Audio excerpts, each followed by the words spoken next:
Thank you for joining us on our Made Local series to celebrate the publication of Brian Primack's You Are What You Click. We are so honored to launch this book that has been nominated as a Best Nonfiction Book of the Season by the Next Big Idea Club. Hello, I'm Stephanie Flom, Executive Director of Pittsburgh Arts and Lectures. Welcome.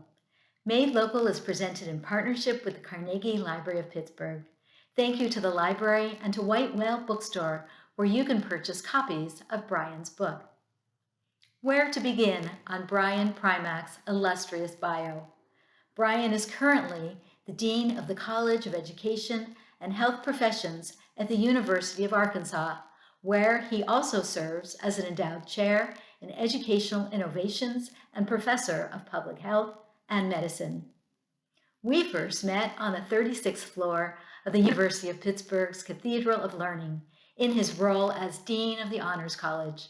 My head spun to learn that he was also an Associate Professor of Medicine, Pediatrics, and Clinical Science at Pitt School of Medicine, and Assistant Vice Chancellor for Research on Health and Society, and an endowed chair in patient care. He was also the founding director of Pitt's highly regarded Center for Research on Media Technology and Health. In short, Brian Primack is an award-winning expert on how media and technology influence health. Now he has written a remarkable, timely book that will transform our social media experience. Please welcome Brian Primack. Hello.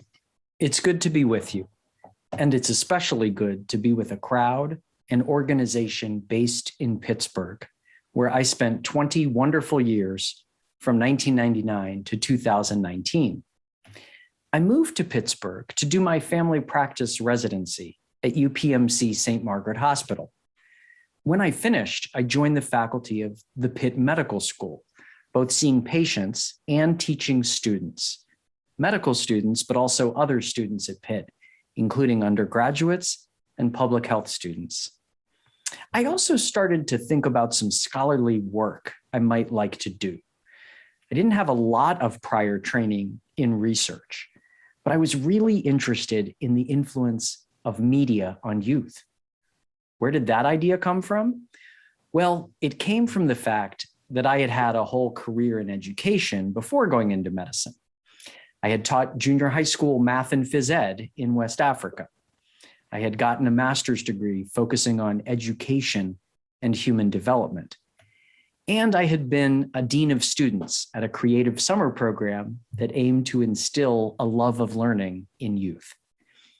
And during that time, as an educator, I realized just how influential the media, and really screens of any kind, were in the lives of kids.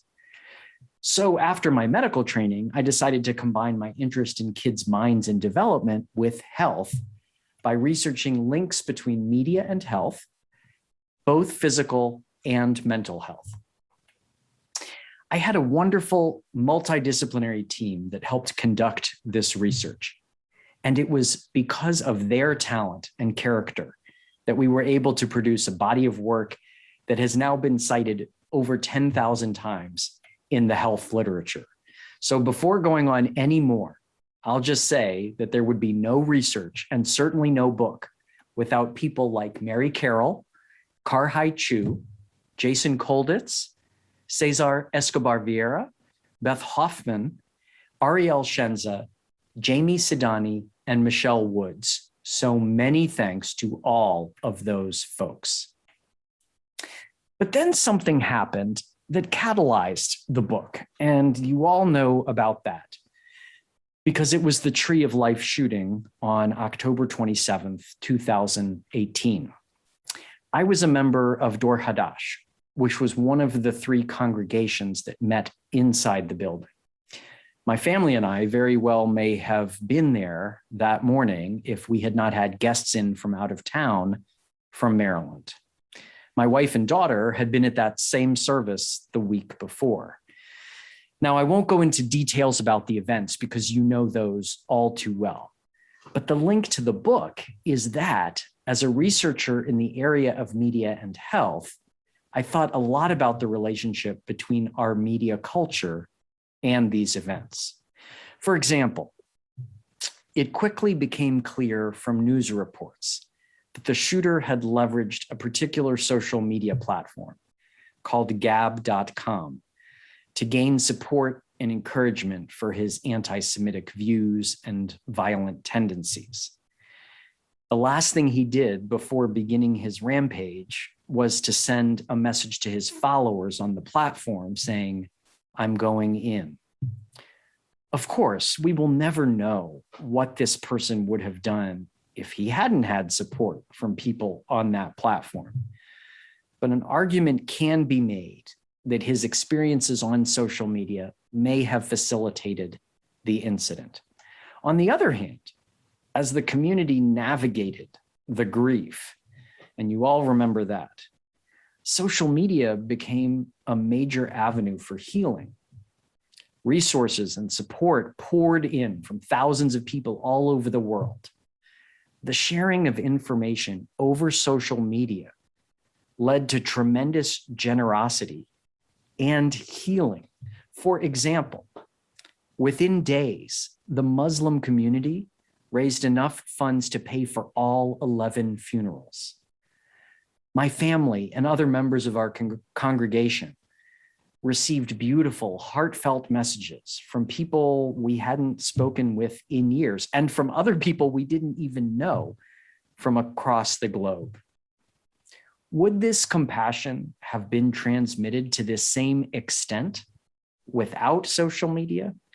Now, obviously, tragedies like this are shaped by many, many things, including the availability of deadly weapons, rhetoric from societal leaders, and the ongoing impact of complex historical events. But today's media and technology can amplify and facilitate the dangerous messages and beliefs that lead to violent actions. So in all, this tragic event and the outpouring of support in the aftermath showed me with a clarity I had never seen before, even after 20 years of research, how social media and related technologies have become the sharpest double-edged sword of our era. Every day, social media can catalyze connection, warmth, and generosity. On the other hand, it can breed feelings of depression, isolation, anxiety, and even hatred. So more than ever, we need to deal with painful trade-offs related to social media. Because the way we use social media can negatively affect our health, many people have felt that the only solution may be to stay offline as much as possible, to delete the apps, and to live life in the moment without constantly recording it. But for many people, complete digital abstinence is not an option. We work with social media. We rely on social media for information and connection. And we also realize that social media platforms, despite all of these challenges and drawbacks, can be amazing tools that can improve our lives if we use them in the right way. Take, for example, how technology benefits so many people during the time of COVID-19. Many people are directly affected. They've lost jobs, loved ones, or both. And even people not as directly affected have had dramatic shifts in their routines, along with increasing confusion, uncertainty, and anxiety. But technology softened the blow for many. People created virtual gatherings to celebrate graduations, birthdays, and religious events. Others used social connection software like Zoom to connect with friends through virtual coffee dates, book clubs, happy hours, and even knitting clubs.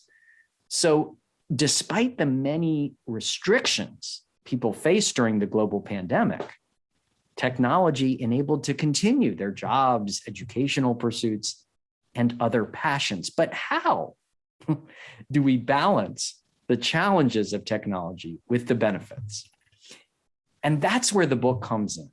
I realized that we need practical, evidence-based suggestions on how to maximize the value of social media in our lives while minimizing, as much as possible at least, the potential drawbacks. So the basic goal of the book is to help people live in balance with social media in a complicated world. Think of it like food. There's always a new study coming out warning us about something unhealthy in our diet. We should avoid too many carbs, too much fat, too much of a specific kind of fat, too much processed sugar, too many pesticides. But the answer, of course, is not to stop eating entirely. Instead, we use the evidence we have to create a model, sometimes represented by the food pyramid, for example, to guide our dietary choices. The common phrase then, "you are what you eat," reflects an inherent truth. The nutrients we take in basically become our bodies. So the healthier our diets, the healthier our bodies. And the same is true with our social media consumption and our use of other digital technologies. We can and should create a healthy technology diet, one that improves rather than harms our bodies and minds. What we consume online, whether it's through clicking, scrolling, listening, or watching, fills our minds with scripts about ourselves, others, and the world. And this changes what we think about and how we feel. And then these changes in our minds can affect us physically, like influencing stress hormones, blood pressure, and even whether we get diabetes or cancer. In other words, we become what we click. And because media and technology are relatively new phenomena, we have no natural immunity to their negative impacts. Millions of years of evolution have ensured that our bodies are equipped to process out toxins, heal infections, defend against microbes. But we don't have innate filters for these for tech. Instead, our minds and bodies act like sponges, absorbing anything and everything we immerse ourselves in digitally. This is why, as our use of and reliance on technology increases, we need a set of guidelines like the food pyramid to help us craft a satisfying and nourishing tech diet. So let's build the social media pyramid. But while we do this, we have to keep a few things in mind. First, the plan needs to be simple. We can't remember a laundry list of 126 things to do and avoid. This is why, when it comes to nutrition, the food pyramid reduced thousands of nutritional choices into a few basic boxes. Another thing to keep in mind is that tech diets need to be individualized. Every person experiences and responds to technology in our own way. Every person is exposed to their own special mix of messages and advertisements, platforms, and feeds. And each person's unique personality and circumstances can have a dramatic effect on how social media impacts them. For example, some people are crushed if they are unfriended on social media, sending them spiraling into self-doubt, while other people are happy to have their friend list automatically curated for them in this way. Some people breathe a sigh of relief when they find out that their meeting will be over Zoom instead of in person, but others intensely crave in-person experiences and dread the awkwardness of a video chat. So I wanted the pyramid and the book to help individualize people's experience. Finally, I wanted it to be a positive and proactive approach that is missing from a lot of advice about technology. Early nutrition recommendations, for example, were phrased in the negative, like don't eat processed foods, carbs, or red meat. But now eating advice is usually put in positive terms. We're told what to eat rather than not what to eat. Instead of a long list of no-nos, diet advice focuses on the importance of having enough fiber, protein, and fresh fruits and vegetables.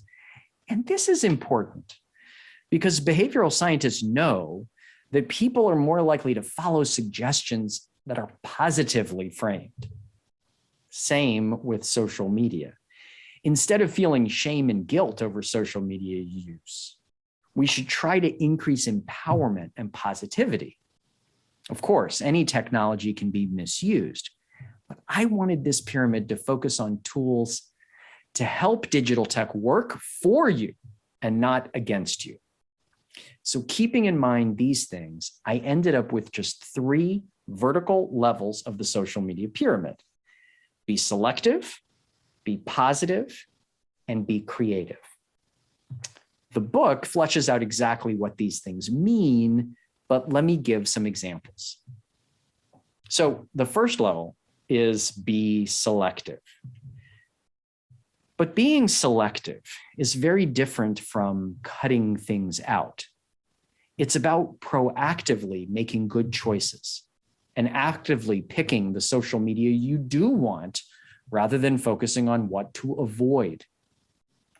This is especially important in today's society, where we have no shortage of information and entertainment. A USB drive, a thumb drive, the size of my thumb can store enough material to keep someone occupied for several lifetimes. But what's limited is our attention. So we have to be selective about where we want to spend that attention. A key example of this selectivity has to do with the number of different platforms that we use. One of the most common questions that I'm asked is the right daily amount of time people should spend on social media.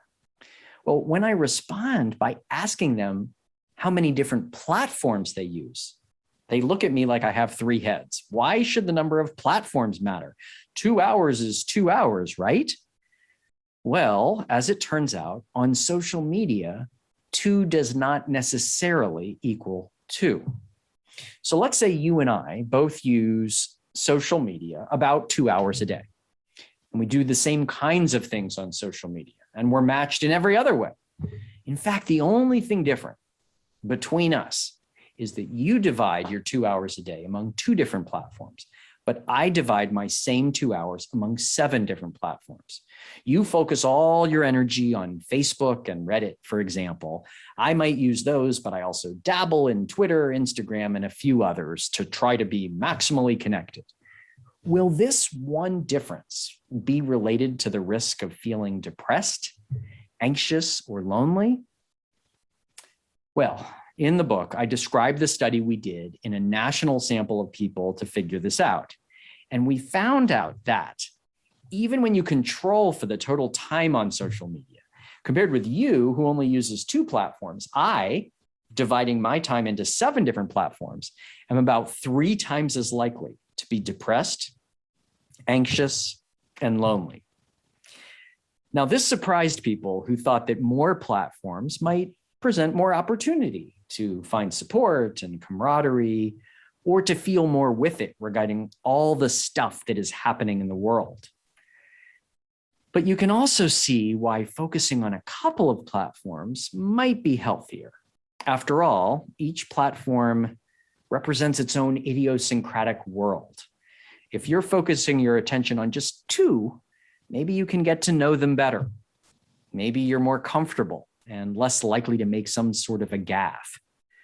As it is in real life, trying to be really good friends with 7 different groups of people might ultimately leave you dizzy and less satisfied. This is just one example of the fact that there are a lot of nuances we need to think about when it comes to our social media diet, and the fact that we need to be proactively selective. Okay, then we get to be positive. Positivity represents how we build on that foundation of being selective, how we craft specific ways of interacting that will ultimately maximize the value of our digital lives. Now, studies do show that it's good to be positive overall. In a major study of nearly 100,000 women, just being optimistic gave them less likelihood of heart attacks and death. As we'll see, though, positivity may be even more important in the digital milieu than it is in the offline world. To better understand negativity on social media, my team did a study with over 1,000 young adults and asked them about their positive and negative experiences online. And interestingly, we found that the percentage of negativity each person experienced translated into real emotional health concerns. Specifically, for a specific increase in negative experiences people had, they were 15% more likely to be depressed. But the positive experiences were not able to close that gap. We did find that an increase in positive experiences reduces the risk of depression. But here's the catch. There was only a very small reduction, about 5%, for each increase in positive experiences. So an increase in negative experiences comes along with about triple the change in depression that an increase in positive experiences has, or 15% compared to 5%. You can see how this kind of negativity bias could be really powerful in the online world. For example, imagine you spend an hour online. For most of that hour, you're happily clicking like on pictures of cute puppies, energetic TikTok dances, and creative selfies. And you may even have an uncommonly good experience, like you hear from an old friend that you had lost touch with. But during that same hour, someone misinterprets one comment you made and writes something angry back. That comment gets a couple of positive responses from their friends, people you don't know, but none of your friends even notice the exchange to support you. So that negative experience, even if it only lasted a few minutes, might stick with you and bother you for the rest of the day, week, or month. It might make you feel less confident, not only on that platform, but even in other situations, including offline. It also might make you wonder why none of your friends came to your defense, even though the truth is that your friends might not have even seen the difficult exchange. And this can then become a vicious cycle. If someone gets down enough, they may turn down opportunities to meet with friends or seek support from loved ones, leading to more time online, more challenging experiences, and so on. So what do we need to do? Well, we need to cultivate those positive experiences and reduce the negative ones, but we have to do it with a vengeance. There will be a learning curve. After all, when learning anything new, it takes time to do it well. For example, when someone first starts playing the violin, scratching out those first few notes, it ain't pretty. But if they persist over time by both reducing poor technique and accentuating artistry and skill, they can become capable of producing beautiful music. This is the key to understanding our current situation with social media. We're still learning how to use it as a society. Because social media is relatively new, it maybe isn't surprising that negative experiences can outweigh positive ones at this point. But we can learn to dramatically change the equation by buffering the negatives and accentuating the positives. And that's what the rest of the book's section on positivity focuses on. This then leads to the pinnacle of the pyramid, be creative. Now, the word creative often makes people think of something like being good at arts and crafts. But for our purposes here, it's broader and it's bigger. Creativity in this context is more about being original, proactive, and open to change. Interestingly, the use of the word creativity is a modern phenomenon. The word was barely used in the early 1900s, but its use in English language books skyrocketed more than 20-fold between 1940 and 2000. This parallels the importance of this value in modern day society. Creativity belongs at the pinnacle of the social media pyramid because it most powerfully optimizes your use of social and digital media. For example, there is a whole section in the book on tailoring and personalizing your use of social media to your personality type. Now, you may know that personalized medicine is a big deal these days. I can do a genetic test on you and use the results to figure out which blood pressure pill might work best.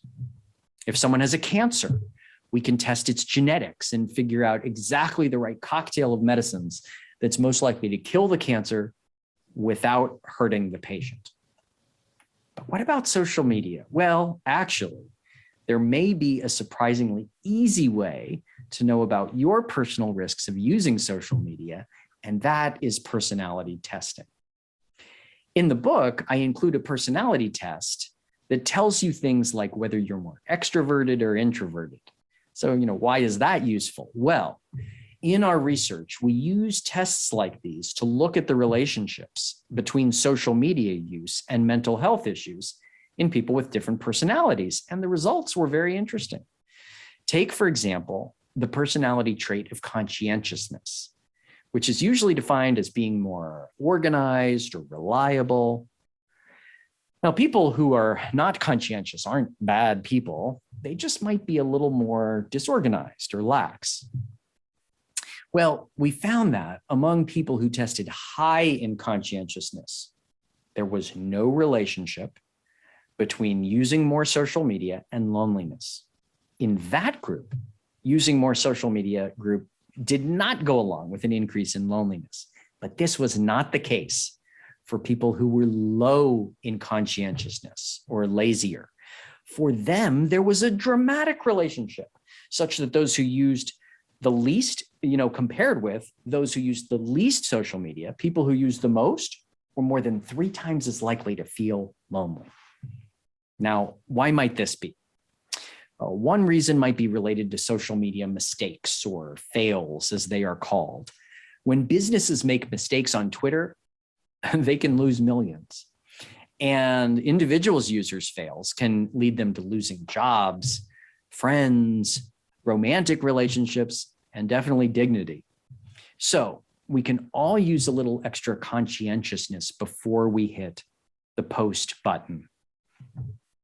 The book goes into much more detail regarding other personality types in social media, but you can see how it becomes really important to tailor advice in this area instead of just giving a one-size-fits-all approach.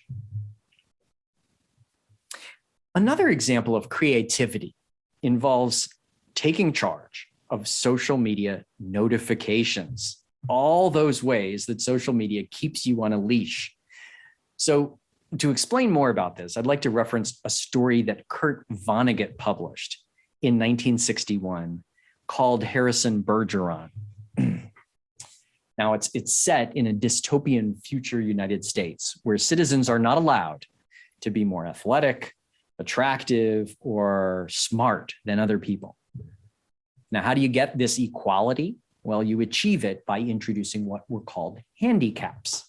A graceful dancer has to wear heavy weights. Attractive people have to wear masks. And what about people who were more intelligent? Well, they are exposed to random noises and interruptions that disrupt their attention, concentration, and thoughts. Now, at the time, that was a dystopian vision, but this is more or less the situation today for all of us. Notifications regularly accompany us all day, every day. Sounds, vibrations, and pop-ups from our devices distract us from giving anyone or anything our full focus. How much more effective, creative, and peaceful might we be if we were not constantly interrupted in this way? And believe it or not, we can even be significantly affected by our smartphone if it's off. A study published in the journal Social Psychology involved two groups of people who were asked to complete certain tasks. Now, one group was instructed to have their cell phones, which were turned off, on the table beside them. The other group completed the same tasks, but did not have their cell phones on the table. Now, for extremely simple tasks, there was no difference between the groups and their ability to function. However, when the tasks were more complex, people without cell phones nearby performed significantly better with those who did have cell phones near them. Just the presence of the phone, even without any beeping or buzzing, was enough of a distraction to impair people. Even if it's not active, just the presence of the phone might trigger the subconscious feeling that at any time there may be an alert, call, or notification. This saps our mental energy and focus. Our phones also act as subconscious reminders of things we need to do. They trigger our desire to make sure there isn't a critical email or a text that we must act on now. Now, if this is what a phone can do when it's off, imagine how significantly impaired we might be when it is on and literally calling for our attention. And this is why in the book, there is a deeper discussion of exactly how to creatively handle notifications in our lives, including when and how exactly to turn them off. For one last example of creativity, I'd like to suggest that there might even be an opportunity for making mindfulness, which a lot of people are talking about these days, part of a social media experience. Now, I realize that this may seem strange because it might seem at first glance that the bitter enemy of mindfulness might be a single page on social media. After all, every corner of the display is packed with things designed to whisk your attention from one place to the next. There are screaming, colorful icons, heartfelt fundraisers, compelling events, lists of groups, opportunities to immediately chat, of course, advertisements, videos, and the actual posts themselves. So is it crazy to even think that we could be mindful on social media? I don't think so. People use social media between 2 and 4 hours per day. So if there's any way we can creatively leverage this time for some mindfulness opportunity, however challenging it seems that might be, I think it's worth it. So try this. Next time you are on social media, pick one post and just focus on it for a moment. Explore it completely. Truly focus on the person's message and how they worded it. Also notice the way you yourself are feeling about it. Then notice when your attention is being pulled away and gently bring that attention back to whatever you were focusing on. The book has a chapter on mindful social media that goes into more detail on how to do this. And I think that this kind of process can transform a social media experience. It might help you truly experience what someone has shared instead of just giving everything a cursory glance and moving on. It might make you more likely to develop compassion and empathy for that person, which may even deepen a relationship. Something that could have been very superficial can become more meaningful. Another benefit to experiencing your platform in a more mindful way is that you're less likely to fall into traps that might make you envious or depressed. Instead of just reacting to what you see subconsciously, you'll be able to laugh at yourself and notice, there I go again, feeling envious because everyone seems to be posting about nice vacations.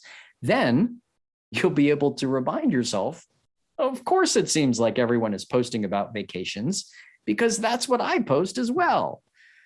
By making your questions and anxieties conscious, you may be less likely to be affected by them. So you don't need yoga pants or gongs to give social media mindfulness a try. In conclusion, I don't think there's any question that today's social media environment supplies us with plenty of potential adversity. But active reflection and making the conscious choice to be more selective, positive, and creative online is like exercise. It can strengthen us, reduce our mental and emotional flabbiness, and prepare us to handle the challenges that the future will definitely be bringing. And don't forget that the techniques involved in being selective, positive, and creative can apply to the real world as much as the digital world. By doing the hard work of figuring out how we're going to optimize our use of today's social media, we're not just improving our digital lives. I think we're improving our entire lives. We may end up not only savvy on social media, but also empowered, optimistic, and hopeful in everything that we do. Thank you so much for your attention. That was so enlightening, Brian. You help us to understand the negative impact of social media use, loneliness, anxiety, and depression. And then you take us through such a thoughtful, planned approach to how to be in control of a mindful, positive social media experience. Wow, it is much needed. Well, let's dig in, shall we? Sure. So you begin the book by explaining that the need is great. There is a significant correlation between increased social media use and increased depression, shockingly increased. I'm wondering, and I know that you and your colleagues have worked on these studies, I'm wondering if you can tell us more about the studies that uncovered this.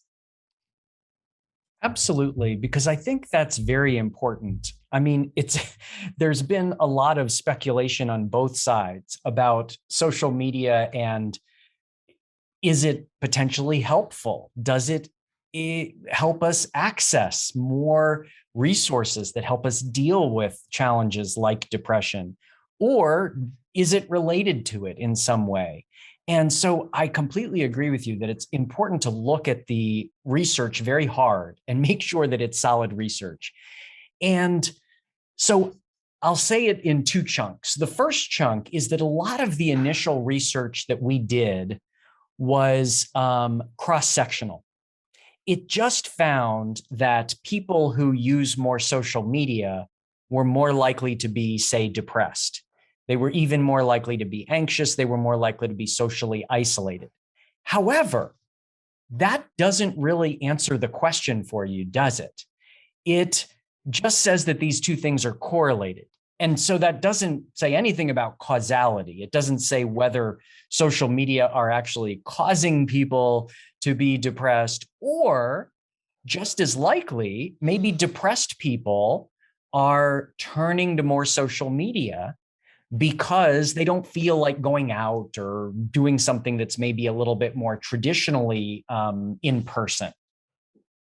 And so that initial chunk of research didn't answer the question. It was still interesting that these two things went together, and we knew that we had to focus on social media and understand those relationships better. But it really wasn't until we made the next step that I think we really were able to understand this area a little bit better, because we have done the study and it was published in December 2020 that I think does get at a little bit more of the chicken and egg phenomenon and really does sort of tell us that it's the chicken. And what I mean by that is, and I forgive everyone, by the way, for not seeing this, because December 2020, there was a lot going on in the world, right? There was an election that had just finished. You probably remember that. COVID was raging, and the initial doses of the vaccine were coming out. So there was a lot going on. So if you missed this, one article in American Journal of Preventive Medicine, I completely understand. But it was a big deal in our field. I mean, it was one that our team published, but it was the first to look longitudinally. And so what it did was it followed 1,000 people over time. It looked at people at time one in terms of their social media use and depression and that kind of thing. And then it followed them for 6 months. And what we found there is we started with all people who were not depressed. And we found that the amount of social media use that you use at baseline was dramatically related to your likelihood of becoming depressed over the next 6 months. However, when we looked the other direction, when we looked and said, are people who use more social media, are people who are more depressed more likely to start using social media? The answer was there was no relationship. So it really did seem to go in one direction, but not the other. Now, the last thing I'll say is that just because that's the case, I still don't think we should just throw social media out with the bathwater. I think what that's an indication of is just that we're not using it so well right now in society. It's kind of like if I put all of you in front of every food imaginable and just said, eat whatever you want, you're probably not going to make the best choices. If I give you if I give you some guidelines, then you might, make better choices. And it's the same thing here. We just haven't really gotten those guidelines yet. And that's why I really wanted to write this book. Thank you. And I love your comparison to food. I think that makes it very accessible argument.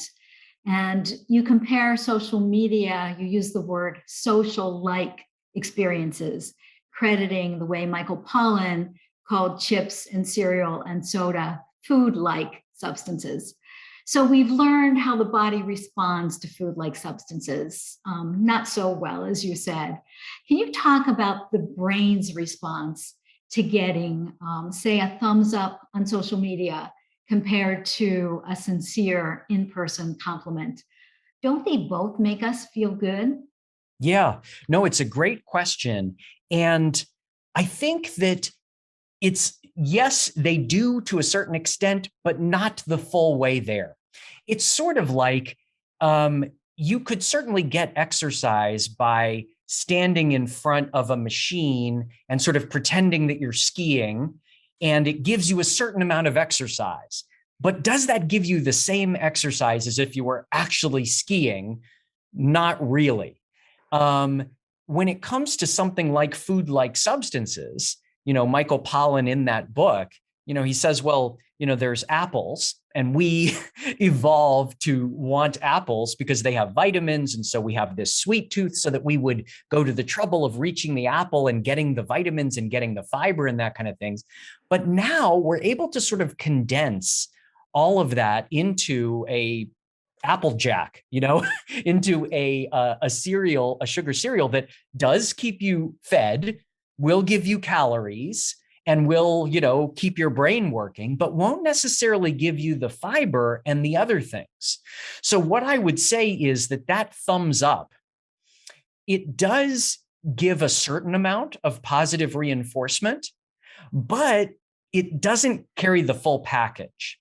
So, we've been human for, whatever depending on your definition, up to, millions of years. And so over that period of time, our brain, since you mentioned the brain, has come to be, positively motivated by social cues. And those social cues for the last, million or 2 years have been in person. They've been, an actual smile. They've been not an emoji. They've been hearing and seeing and playing and, that kind of thing. And so it's just not necessarily going to give us the full value. Like you said, we still maybe get a little, I look at that emoji, that little smiley face, and I do feel good for a moment. But is it the same thing? Does it really capture everything that the brain is doing? Probably not. I love emoji, and I actually have a chapter in the book that's all about emoji and how to use them creatively and use them well. But it also acknowledges that it can't really, it's not the gold standard of communication, which is still going to be in person. Thank you. So with that, let's move on to the pyramid and what we can do. So at the bottom layer is being selective. Mhm. You talked about in your talk, you talked about choosing platforms, limiting platforms, time limitations. I'm wondering if you can talk about the draw to one that I'm most susceptible, and that is social media at bedtime. Mhm. Why do we do that? And what is the impact? Yeah, it's critical. I'm really glad you brought that one up in particular.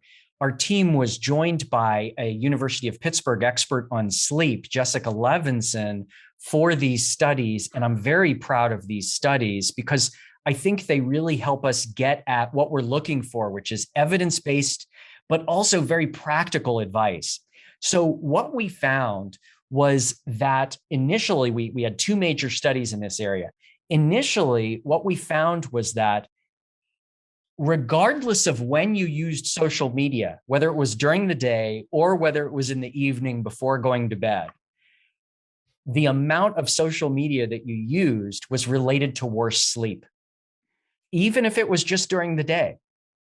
And so it's a reminder that our brains are really working all day. And even if we are using social media, at a time that isn't right before bed, it may actually be influencing certain kinds of circuits that involve wakefulness and might give us difficulty sleeping.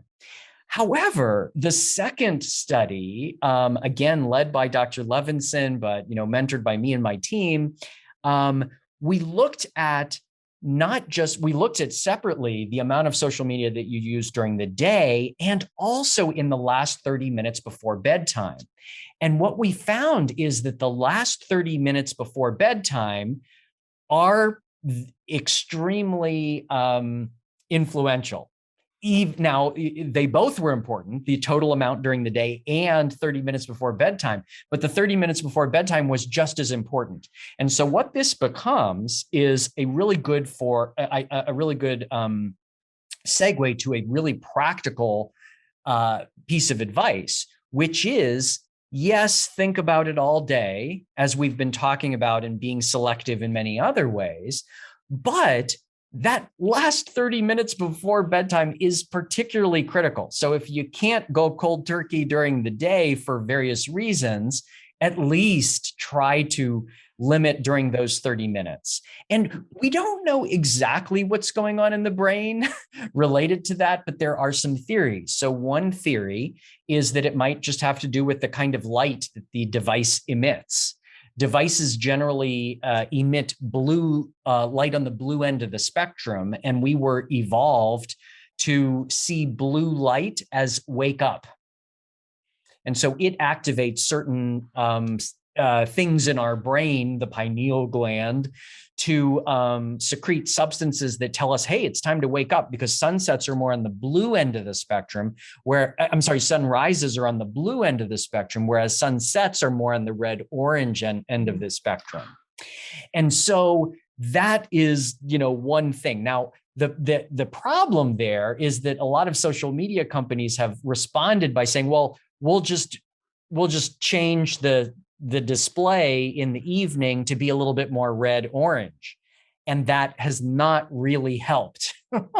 So it's one of these things where we want to think about that, the influence of light and that type of thing, but we want to think that it's not just a cure-all to just sort of turn it more red orange, which is what people have tried to do.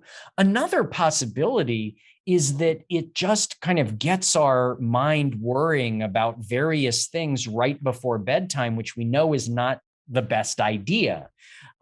Sleep experts will tell you, make sure that your bed is just a place, for intimacy and sleep, and that's it. Now, obviously, a lot of us don't do that. We have televisions in the bedroom and things like that. And for years, we've heard that is a particular issue, but it might even be more of an issue if that screen is right there in front of your face. I mean, even though it's only 5 inches, it might as well be 50 because of how close it is to you and what kind of influence it can have. So I do think that is a particularly important time for people to think about, and that is evidence-based. And I do think that it's a very small price to pay. What I do now is I actually charge it in a totally different room. And I didn't always do that. And it was right there. And so it was very tempting. And if it beeped or went off in any kind of a way, I would be very, tempted to think about it. But now having it just in another area has been helpful. That's great. That's fascinating. And also so worrisome that the research is being used by the industry to trick us into using technology more when we know we shouldn't. I did not know that. So let's move on to up the pyramid to positivity. And in that section, you first ask people to identify negative emotions that they might associate with social media. And I took that as a suggestion, as you talk about later, to be mindful, which I thought you brilliantly bring home in the section that you title Dance Like the Whole Universe. Sorry, Dance Like the Whole Universe is Watching. Can you talk about that section? Yeah, absolutely. So, we hear this phrase all the time, dance like nobody's watching. And it's a very compelling idea of dance like nobody's watching because, um, uh, because we all want to break out sometimes, right? We're so constrained by so many different mores and societal, constraints. But we really want to break out of that. So it sounds very exciting. Unfortunately, it doesn't really work in today's world because, um, I give an example in the book of a person who was, probably playing with his daughter at a airport, and he was dragging her by the hood of her jacket, but in a very, she is just sort of enjoying the ride. However, that innocent moment was put up and seen by over 2 million people who are responding to each other. Is he taking her somewhere? Is it child abuse? I mean, it's one of these things where unfortunately every move of ours, especially in public and especially when we post things and, our digital footprint, really is important. That being said, we still need to somehow dance. We can't be so constrained that we, sit in a chair and don't ever act like human beings and don't ever have fun or play and so really what that section is about is trying to balance the two, is trying to say we do need to dance. We need to, show ourselves. And however, we also need to do it with a certain amount of understanding that it's a new world. And that it very well may be that, before a few people may have raised eyebrows at that, but now all of a sudden there's millions of people looking and misinterpreting this situation. And so now that's going to be a different balance for everybody. Some people are going to feel more comfortable taking more risk. Some people are going to, come down on a different part of the spectrum. But I really do think it can be done. The last thing that I'll say about that is that, we often hear about, this person didn't get this job because of social media. This person didn't get into their college of choice because of social media. And those kinds of things do happen. That's the whole thing. Like, remember, everyone's watching. On the other hand, I saw some interesting data from the higher education literature because that's now my world of higher education. And interestingly, just as many people, admissions officers said that they liked something about somebody's social media profile or their digital footprint. And in fact, it encouraged them to get into that college. Probably people are also getting jobs because of a positive, somehow, world on social media that they are purveying. And so it's just a reminder that it's not all doom and gloom that's out there because people can see a lot of what we're doing. We can also use that opportunity to do positive things and to dance, even though everybody's watching. That's great. That's great. Thank you, Brian. So we'll move up to the top of the pyramid to be creative. My favorite word.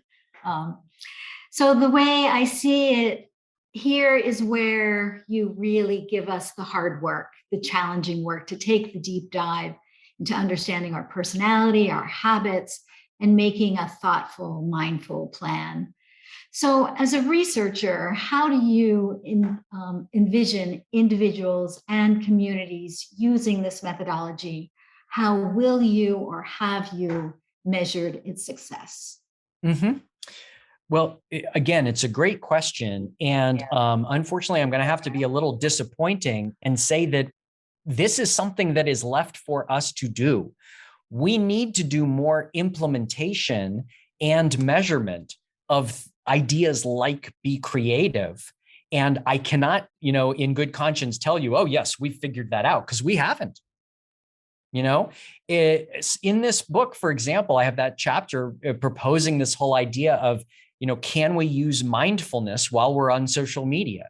And it's a nice idea. And if it works, then that would be great. But we really don't know if it works. And I would say that it's likely, as so many things are in social science, to work well with some people and not with others. That's often what we find in our very complex world that involves the human mind. Some people are going to, I give this recommendation of love thy neighbor, but choose thy neighborhood. So, you know, maybe we shouldn't all be on the few biggest social media sites. There are a lot of other social media sites out there that might be better suited to you and your particular situation. Some people might really like that and might really find their world and their people in something like Ello that is all about the arts, or in something, in one of the many social media sites that focuses on environmentalism or something like that. These things are out there. And so, that is a great idea, love thy neighbor, but choose thy neighborhood. But it's going to really spark some interest and value for some people, but not necessarily for everybody. That's why we're all, different people.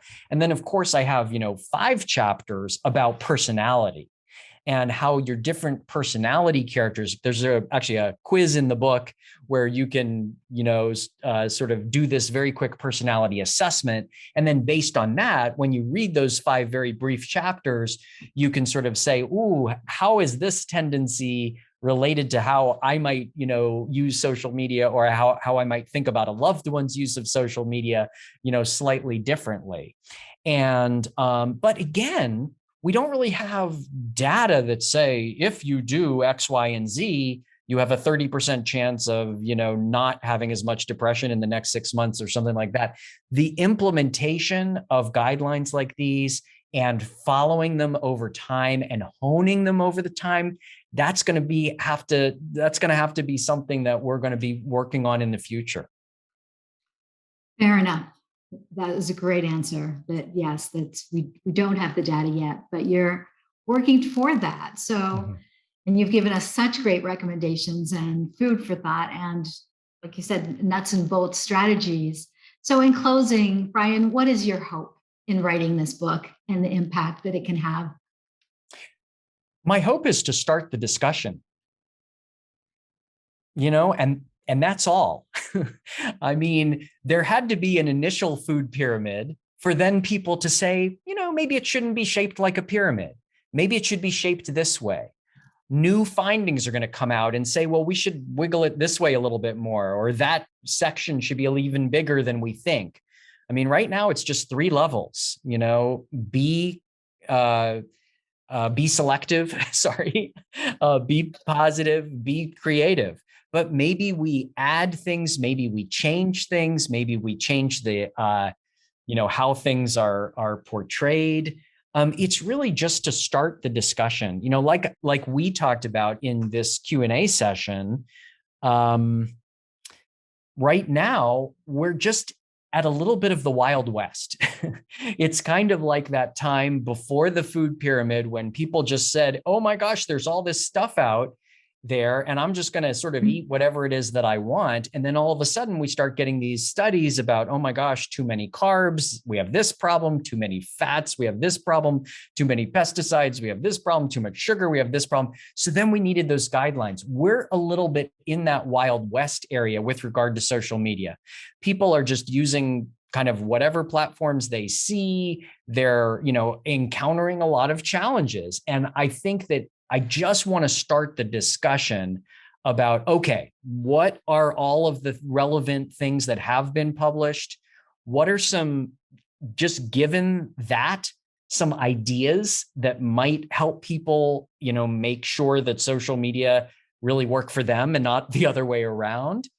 And what do we need to do in the future? And, the answer is we're never really going to be done, just like we're not done with food. It's not like those journals that deal with, nutrition are going away. There's always going to be another idea that helps us hone our, diets. My hope is that this will at least start the discussion so that we can think about this social media food pyramid, and advance that over the years. Well, Brian, I would say you've not only started the discussion, but you have guided it in a very powerful way. Brian Primack, author of You Are What You Click. It's been an honor. And thank you so much, Stephanie, for having me. This has been a true honor for me.